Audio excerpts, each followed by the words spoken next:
Olá, esse é o comentário da prova do ENAD 2017, questão número 26. Nessa questão, uma questão sobre sociolinguística e ensino de língua portuguesa, e a situação é contextualizada a partir de um quadrinho, no qual nós vemos uma professora anunciando para sua turma que elas vão estudar as regiões Sul e Nordeste. Dois dos alunos da turma ficam muito animados, um por ser um estudante proveniente do Nordeste e outra por ser estudante proveniente do Sul. A professora corta a conversa das crianças dizendo que eles devem se concentrar na lição, falar o português corretamente e abrir os livros e começar a estudar a partir do livro.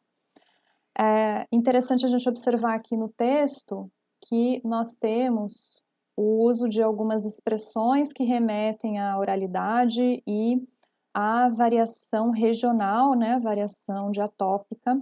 Caso a gente tenha a expressão aqui, oxente, vou poder contar um monte de história de minha terra. Então, remetendo à fala característica nordestina. E a outra fala característica aqui sulista, né? Baguri e eu lá dos Pampas. E a professora coloca especialmente o Raimundo é que tem que falar correto, né? Raimundo, trate de falar corretamente. Então a gente nota aqui na posição da professora que ela não vê defeito na fala da Marina, né? Mas vê defeito na fala do Raimundo. Então a gente deve, a partir dessa situação, avaliar as afirmativas que se colocam aqui, 1, 2, 3 e 4, em relação à veracidade ou falsidade de cada uma dessas afirmações. Considerando a transposição do cartoon para uma situação de ensino-aprendizagem da língua, avalie as afirmações a seguir. A concepção de linguagem que a professora revela em sua prática desvincula a língua de seu funcionamento social e histórico.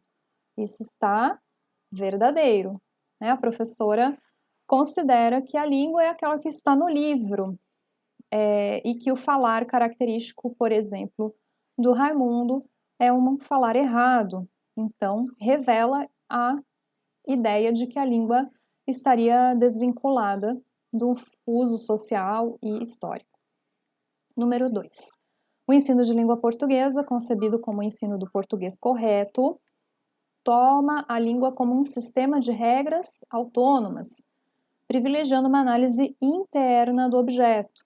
Então, qual é o entendimento de um sistema de regras autônomas? É a língua por ela mesma. Então, sem a relação com fatores externos à língua, fatores sociais, fatores históricos, fatores regionais. Então, regras autônomas seriam a gramática desvinculada de um contexto social de uso. E a análise interna do objeto. De novo, isso é coerente, né, com a ideia da língua como autônoma. A gente tem que lembrar lá na sociolinguística, daquela divisão que já vem de Saussure, da linguística interna com a linguística externa. Então, a linguística interna trata do funcionamento do sistema linguístico, das regras, sem pensar no contexto, no uso. Então, que estaria relacionado aos fatores externos, à linguística externa. Então, regras autônomas e análise interna do objeto. Está verdadeiro. Número 3, a situação de comunicação apresentada no cartoon evidencia a concepção de língua como atividade sócio-interativa, situada e a fonte geradora da aprendizagem. Isso está falso, né? Porque no cartoon a professora coloca a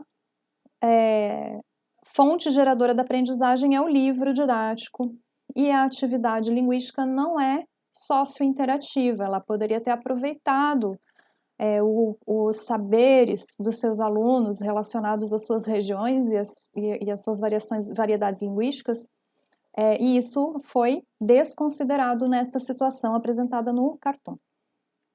Número 4, a valorização do conhecimento linguístico de que o aluno dispõe ao chegar à escola sustenta a noção de língua como sistema de práticas linguísticas não fechadas e em permanente constituição.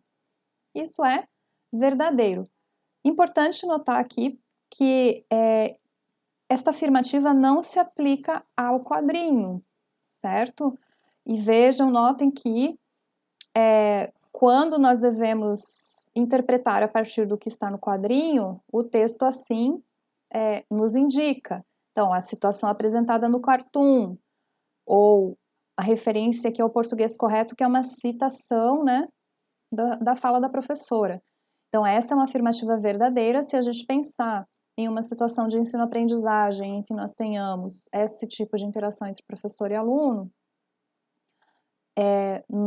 nós temos que considerar que a prática docente que está sendo exemplificada aqui, ela não representa aquilo pregado aqui na alternativa 4, mas a alternativa 4, essa é uma afirmativa verdadeira, em oposição àquilo exemplificado no quadrinho, mas é verdadeira.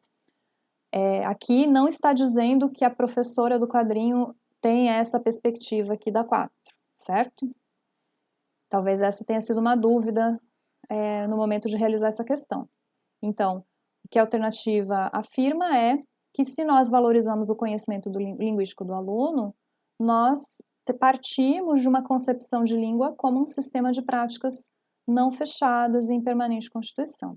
Então, a resposta correta aqui reúne a alternativa 1, 2 e 4, então a letra D.